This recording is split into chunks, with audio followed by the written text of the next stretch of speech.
एक समय की बात है। एक राजा ने अपने मंत्री से कहा कि मंत्री जी, आपको क्या लगता है, क्या मैं इस नगर का सबसे बुद्धिमान व्यक्ति हूँ? अब मंत्री तो राजा के पास नौकरी करता था, तो उसने कहा कि राजा साहब कैसी बात करते हैं? आप नगर के राजा हैं, तो आप सबसे बुद्धिमान नहीं हुए। राजा ने कहा, नहीं मंत्री जी, राजपाट तो मुझे विरासत में मिला है, लेकिन बुद्धि विरासत में नहीं मिलती। सच बात बताओ मंत्री जी, क्या मैं बुद्धिमान हूँ? तो मंत्री जी ने कहा, नहीं राजा साहब, आप इस नगर के सबसे बुद्धिमान व्यक्ति नहीं हैं। ये बात सुनकर राजा को थोड़ा सा गुस्सा आया, लेकिन राजा ने गुस्सा किया नहीं, क्योंकि राजा को पता था कि बुद्धिमान व्यक्ति कभी गुस्सा नहीं करता है। राजा ने अपने मंत्री से कहा कि मंत्री जी, तो फिर बताओ कि बुद्धिमान आदमी कैसा होता है? तो मंत्री ने कहा कि राजा साहब, मैं बुद्धिमान तो कोई हूं नहीं। इस नगर में बहुत सारे बुद्धिमान लोग होंगे, लेकिन हमें उनको ढूंढना पड़ेगा। तो राजा ने कहा कि ठीक है, इसमें ढूंढने की क्या जरूरत है, हम यहाँ के राजा हैं। आप नगर में ढिंढोरा पिटवा दीजिए कि जो नगर में सबसे बुद्धिमान आदमी हो वो हमारे राज्य में आ जाए। उसको राजा साहेब बुला रहे हैं। ये बात सुनने के बाद मंत्री जी कहते हैं कि राजा साहब, बुद्धिमान आदमी कभी भी अपने आप को बुद्धिमान नहीं कहता है।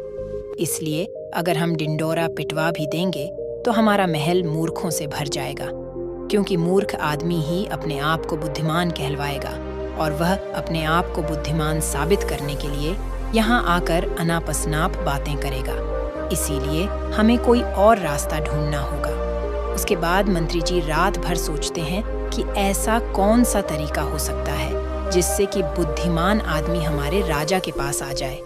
दूसरे दिन मंत्री जी राजा के पास जाते हैं और कहते हैं कि राजा साहब, आपके लिए मेरे पास एक बहुत अच्छी तरकीब है। यदि हम यह तरीका अपनाते हैं तो बहुत ही जल्दी बुद्धिमान आदमी हमारे पास आ जाएगा और हम उसे पकड़ लेंगे। राजा ने कहा कि ठीक है, बताओ कौन सा तरीका है? मंत्री जी ने कहा कि हम पूरे नगर में एक ढिंढोरा पिटवा देते हैं कि जो कोई भी व्यक्ति हमारे राजा ने जो कभी ना सुनी हो, ऐसी बात हमें आकर बताएगा तो हम उसको 1000 मोहरे देंगे। ये सुनने के बाद राजा थोड़ हैरान सा हुआ। राजा ने कहा, मंत्री जी, आप क्या चाहते हैं कि हम कंगाल हो जाएं? ऐसी तो बहुत सारी बातें हैं जो हमने सुनी नहीं है, और कोई व्यक्ति आकर हमें ये बातें बताएगा तो हम 1000 मोहरे देनी होंगी, और भला वो व्यक्ति बुद्धिमान कैसे हो सकता है? मंत्री जी ने कहा कि कोई बात नहीं राजा साहब, इसका भी एक तरीका है। अगर हमें कोई भी नई बात बताएगा तो हम कह देंगे कि यह बात तो हमने पहले से सुन रखी है, और यदि हम ऐसा कह देंगे तो हमें 1000 मोहरे नहीं देनी होंगी। लेकिन जो बुद्धिमान आदमी होगा वह हमसे कोई नई बात नहीं करेगा, बल्कि वह आदमी मोहरे पाने के लिए कुछ ऐसा तरीका अपनाएगा कि हमारे पास कोई और रास्ता ही नहीं बचेगा और हमें वह 1000 मोहरे देनी ही पड़ेगी। यदि कोई ऐसा आदमी हमारे सामने आएगा तो हम उसे पकड़ लेंगे, क्योंकि वही आदमी बुद्धिमान होगा। उस राजा ने पूरे राज्य में ढिंढोरा पिटवा दिया तो बहुत सारे लोग आने लगे। राजा को नई नई बातें बताते हैं। हर बात को सुनकर राजा यही कहता है कि भाई, ये बात तो मैंने सुनी हुई है। दूसरे राज्यों से भी लोग आने लगे हैं, क्योंकि 1000 मोहरों की लालच में बहुत सारे लोगों ने अलग अलग बातें बताई। कोई आदमी बहुत पुरानी बात बताता तो कोई व्यक्ति बहुत ही दूर की बात बताता, लेकिन हर बात को सुनकर राजा यही कहता कि यह बात तो मैंने पिछले साल ही सुनी है, ये बात तो मैंने अपने पिताजी से सुनी है। ऐसे करते करते बहुत लोग आए, और हर आदमी की बात सुनने के बाद राजा यही कहता कि यह बात तो मैंने सुन रखी है। थोड़े दिन बाद एक साधु राजा के दरबार में आता है और कहता है कि राजा साहब, क्या नई बात बताने पर आप यहाँ पर मोहरे बांटते हैं? राजा ने कहा, हाँ, हम कोई नई बात बताने पर हम उसको मोहरे देते हैं, लेकिन बात ऐसी होनी चाहिए जो हमने कभी सुनी ना हो। साधु ने कहा कि ठीक है राजा साहब, ये बात मैंने अपने दादाजी से सुनी थी। मेरे दादाजी बताया करते थे कि हमारे परदादा के पास बहुत ज्यादा धन था, और आपके परदादा जो पृथ्वी सिंह थे वह यहाँ के राजा थे। लेकिन एक बार ऐसा हुआ था जो शायद आपको भी पता नहीं होगा। पृथ्वी सिंह जी जब यहाँ के राजा थे, उस समय हमारे नगर में एक अकाल पड़ा था, जिसके अंदर लोगों को बहुत ज्यादा नुकसान हुआ और राजपाट में धन की कमी हो गई थी। और मेरे परदादा के पास बहुत ज्यादा धन था और आपके परदादा ने मेरे दादा से 2000 सोने की मोहरें उधार ली थी। मेरे परदादा जी हमेशा कहा करते थे कि यदि पृथ्वी सिंह जी मेरे पिताजी को 2000 मोहरें लौटा देते तो हम कभी गरीब नहीं रहते।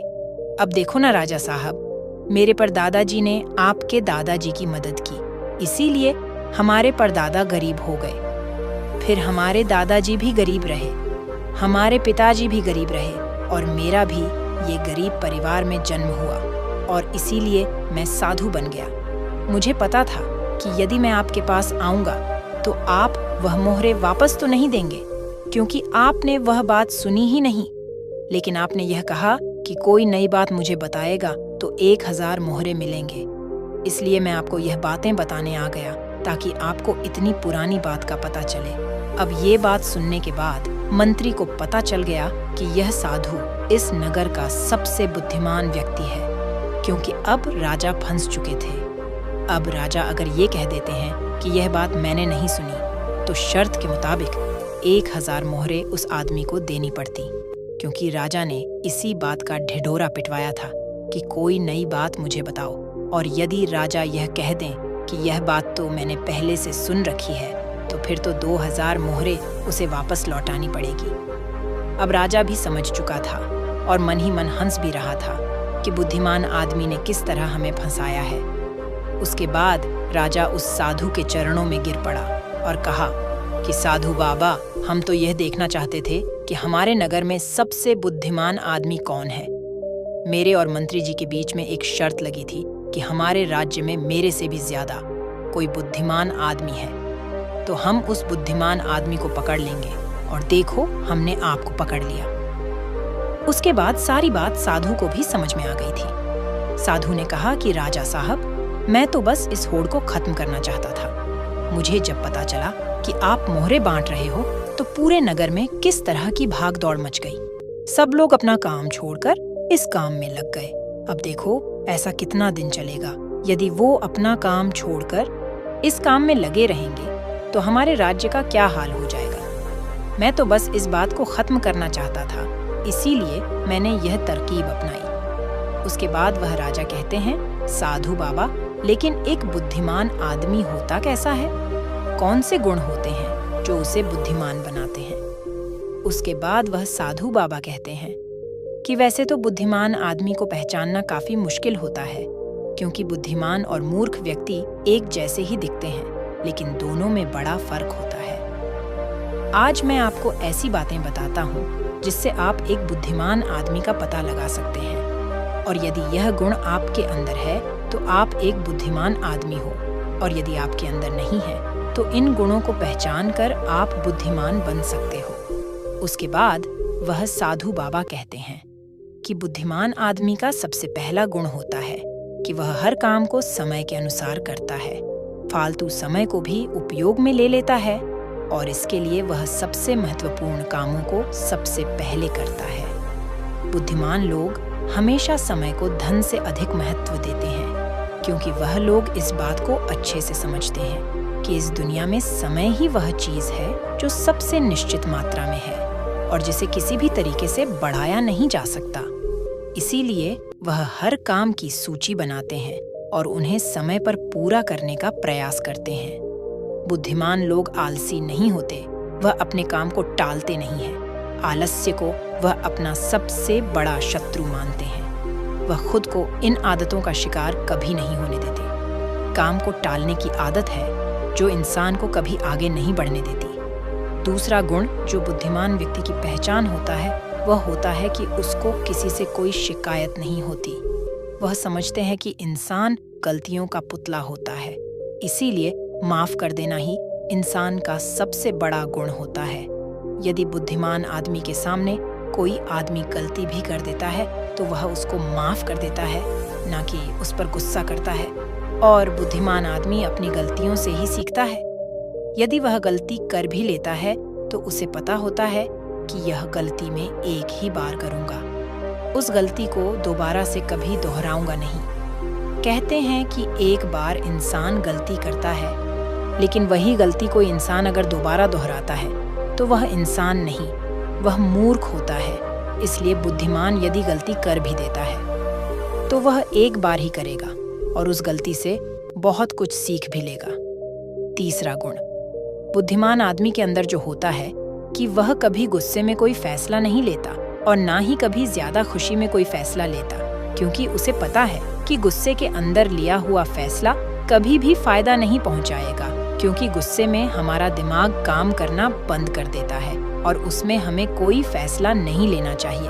और दूसरी बात है, खुशी में कोई फैसला नहीं लेना चाहिए, क्योंकि जब हम खुश होते हैं तो हम बहुत ज्यादा उत्तेजित होते हैं और उस वक्त जो भी हम फैसला लेते हैं वह उत्तेजना के वश होकर लेते हैं और उत्तेजना में लिया गया फैसला पछतावे का कारण बनता है। इसीलिए बुद्धिमान आदमी जानता है कि ना तो गुस्से में कोई फैसला लेना चाहिए और ना ही ज्यादा खुशी में कोई फैसला लेना चाहिए। इसीलिए जब बुद्धिमान आदमी कोई फैसला लेता है तो वह बैठकर शांति से धैर्य से सोचता है कि इसका क्या परिणाम होगा। वह दोनों परिणामों को अच्छी तरह से देखता है, सही को भी देखता है और गलत को भी देखता है। यह भी देखता है कि इसका फायदा क्या होगा और यह भी देखता है कि इसका नुकसान क्या होगा और उसी के बाद कोई फैसला लेता है। चौथा गुण जो बुद्धिमान आदमी के अंदर होता है वह होता है कि वह अपने मन की बातें कभी किसी को नहीं बताते। बुद्धिमान लोग इस बात को जानते हैं कि आज जो हमारा मित्र है वह कभी भी हमारा शत्रु बन सकता है।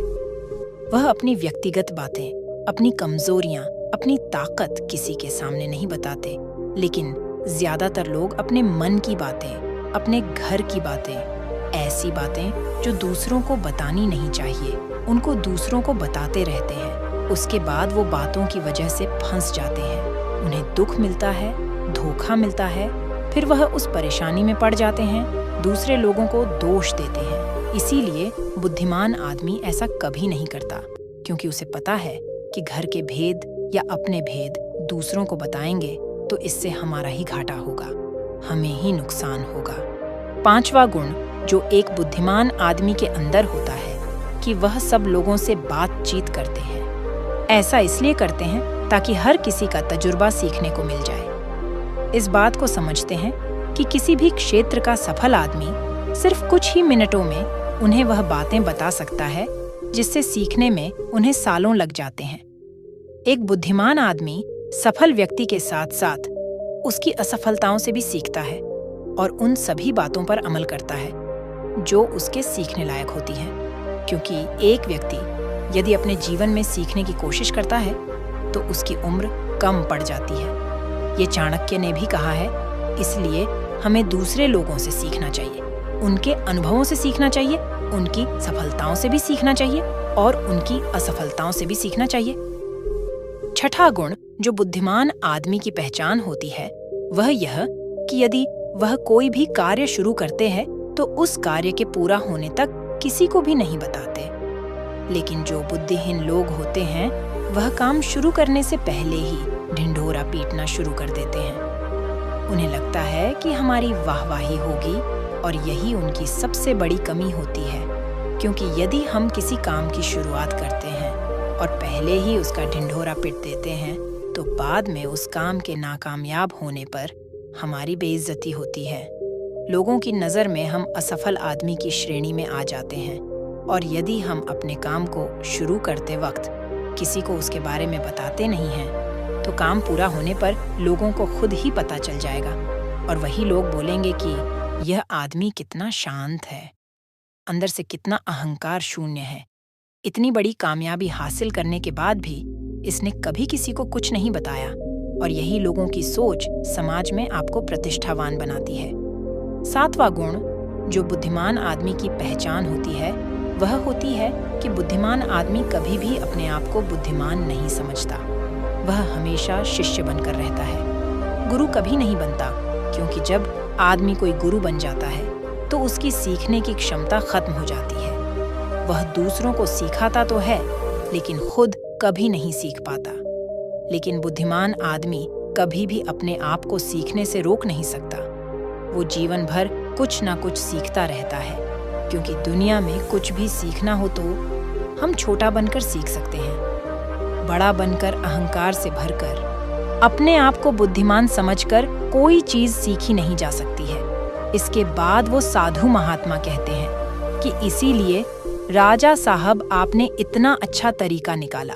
एक बुद्धिमान आदमी को पकड़ने के लिए यदि आप सीधे ही लोगों को यह बताते कि कोई बुद्धिमान हो और हमारे राज्य में आ जाओ तो बहुत सारे मूर्ख लोग आ जाते, क्योंकि बुद्धिमान आदमी नहीं आता, क्योंकि वह अपने आप को बुद्धिमान मानता ही नहीं है और ये बुद्धिमान आदमी का सबसे बड़ा गुण होता है। 8वां गुण जो एक बुद्धिमान आदमी में होता है वह यह कि बुद्धिमान आदमी अपने हर काम को ध्यान बना लेते हैं। बुद्धिमान आदमी को पता होता है कि दुनिया में कुछ भी संग्रह कर लो, यहाँ पर कुछ संग्रह करने जैसा है नहीं, क्योंकि मौत के बाद हम एक भी सुई अपने साथ नहीं ले जा सकते। इसीलिए वह ध्यान और आध्यात्मिकता को ज्यादा महत्व देते हैं। वह ऐसा तरीका ढूंढते हैं। 9वां गुण जो एक बुद्धिमान आदमी की पहचान होता है वह यह कि बुद्धिमान आदमी बहुत जल्दी उत्तेजित नहीं होता।